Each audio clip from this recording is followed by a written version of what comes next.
Hi everyone, I'm Greg Gorga, Executive Director of the Santa Barbara Maritime Museum. And we are so happy to be a part of the virtual Maritime Festival with our good friends at the Ocean Institute in Dana Point and all the other maritime organizations throughout the United States and the world. You know, we opened our doors in July of 2000, 20 years ago, and in that very first year we started working with the Ocean Institute to bring their tall ships up to Santa Barbara to do educational programming. And it's been a great relationship throughout those 20 years. So I'm going to show you a little bit about the Santa Barbara Maritime Museum and our local history. I hope it inspires you to come visit us soon, and I hope you enjoy the festival. Come on inside.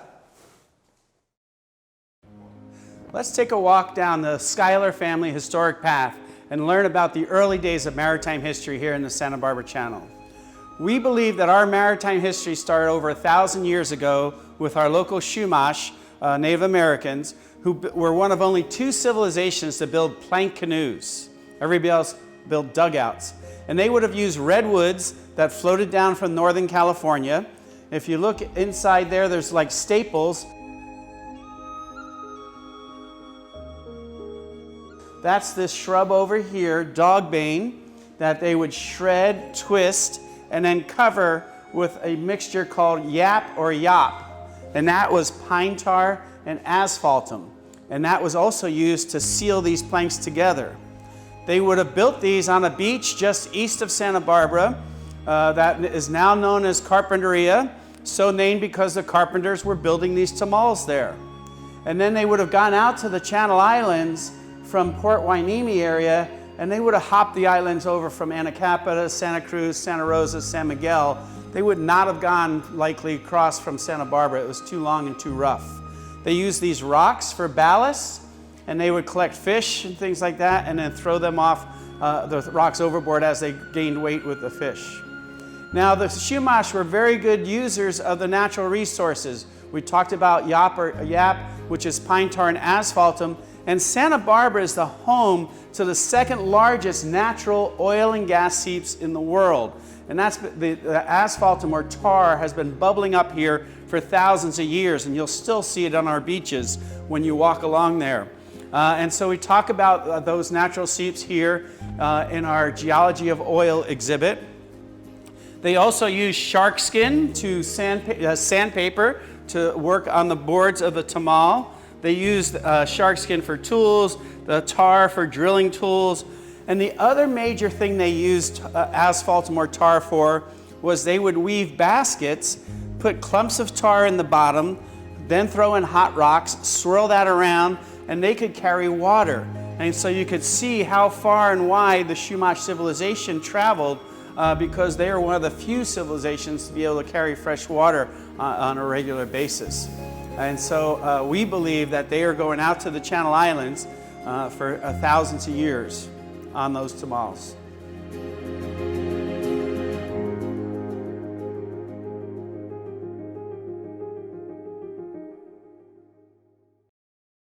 So it always amazes me that less than 50 years, or exactly 50 years after Columbus was on our east coast, the Spanish were exploring our west coast. And our first Spanish explorer was Juan Cabrillo, who came up through here in 1542. And of course, he actually saw the tomol that we just talked about and commented about those and how maneuverable those were.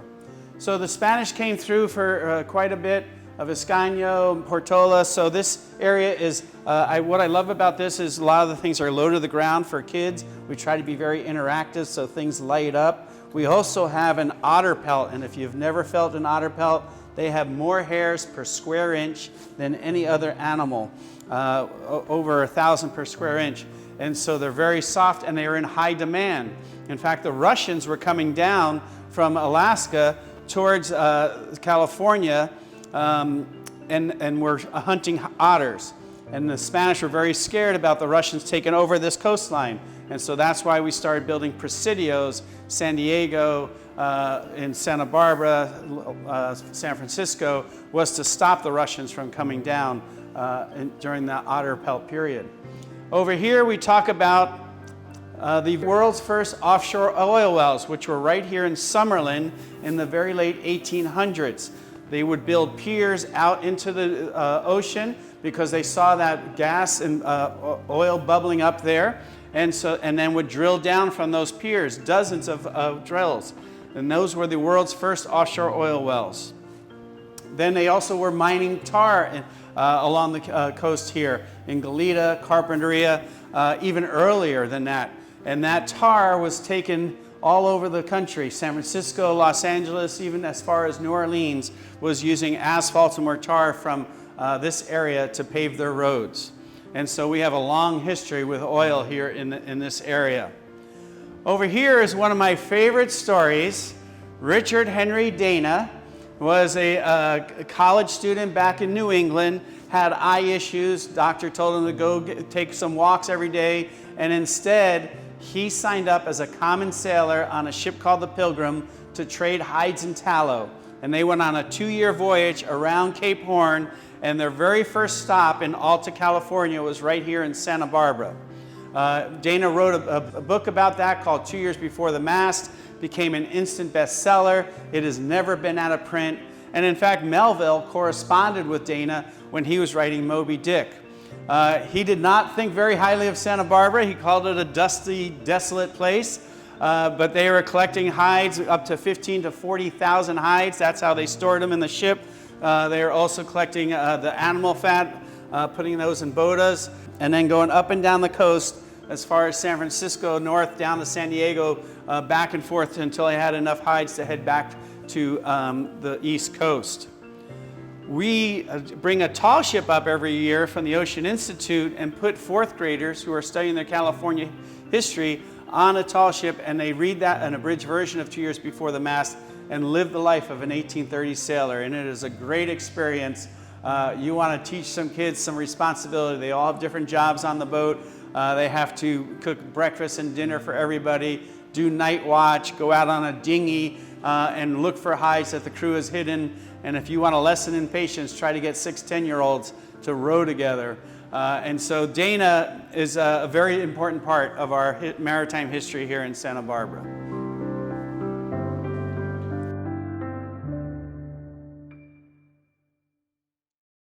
So now it's time to show you what I believe is the most significant maritime artifact in the Santa Barbara Channel, and certainly the pride and joy of the Santa Barbara Maritime Museum. Behind me there is the first order Fresnel Lens from Point Conception Lighthouse. And Point Conception is the demarcation between Northern and Southern California. It's where California goes from a northern-southern orientation to east to west. And so it is the most dangerous waters on the West Coast. In fact, some people call it the graveyard of the Pacific or the Cape Horn of the Pacific. Not unusual for 30 to 40 foot swells out there, heavy, heavy fog, and 60 to 70 mile-an-hour winds, and a lot of shipwrecks in that area. And so when California became a state and the government sent surveyors to the West Coast to see where to put lighthouses, Point Conception is the very first spot they went to. And they built the lighthouse there on an upper bluff. It started construction in 1854. This lens was being built at the same time in Paris, France. It was shipped around Cape Horn and then to San Francisco, then to Coho Beach, and first lit at the lighthouse on February 1st, 1856.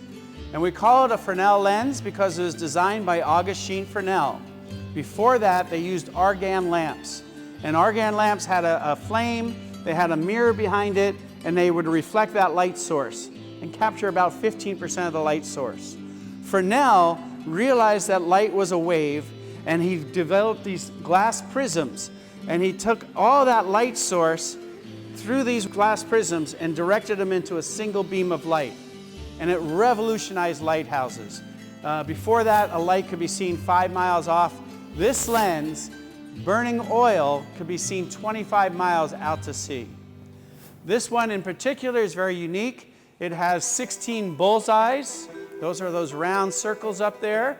And it has 624 individual pieces of glass. Fresnel lenses worked just like grandfather clocks. In fact, the company who built this lens, Henri Lepeau, was at one time the official clockmaker for the King of France. And so they would attach a weight to the clockworks, and every 4 hours, the keeper would climb a stairs and wind that weight up, and then as it fell down through the middle of a spiral staircase, it would turn the lens. So let's turn this lens. See how slow it's turning? So this lens, every lighthouse has a different signature or characteristic.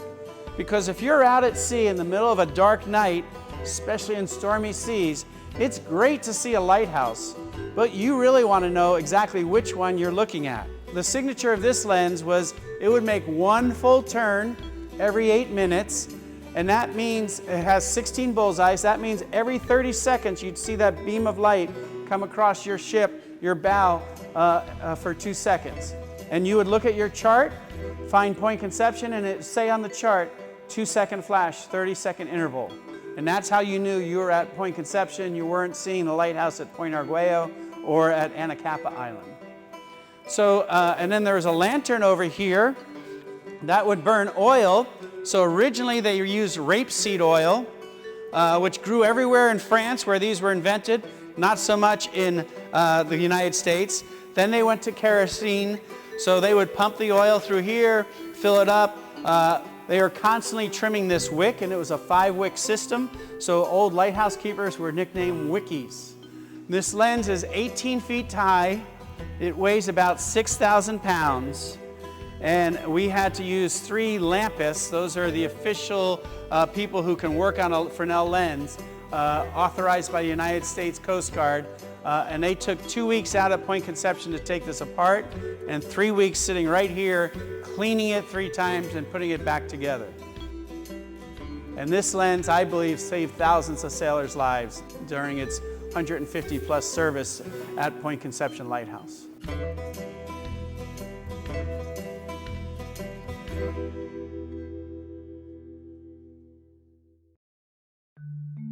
You know, it seems like from the first time humans went out on the oceans, mermaids have been a part of our maritime culture. And so we are very excited to have on display right now an exhibit called Mermaids, Visualizing the Myths and Legends by photographer Ralph Clevenger and 5 of his students from his time as a professor at the Brooks Photography Institute.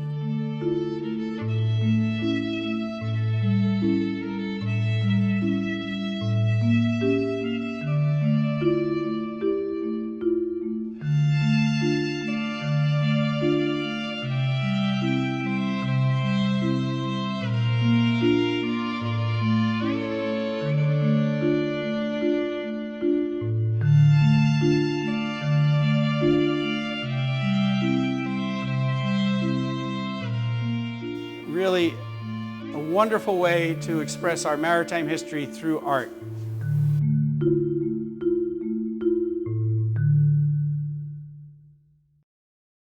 You know, at one time, 90% of U.S. sailors had tattoos.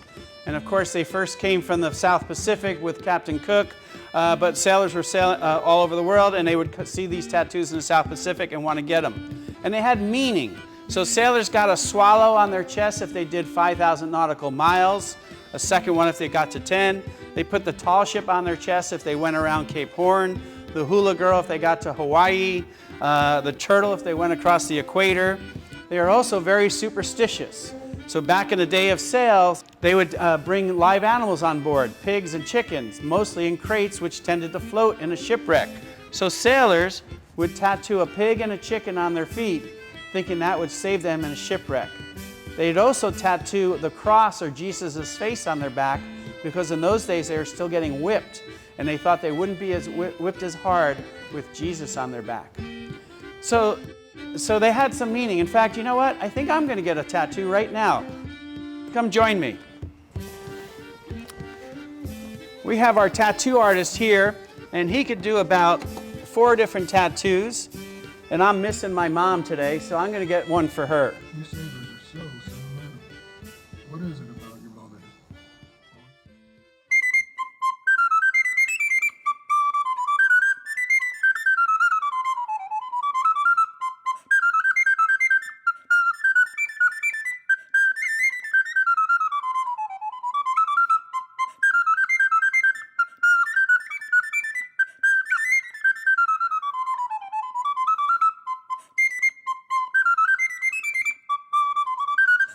The best thing about this tattoo is it doesn't even hurt. Oh, he should color it in though. Oh, there we go. That's looking much better.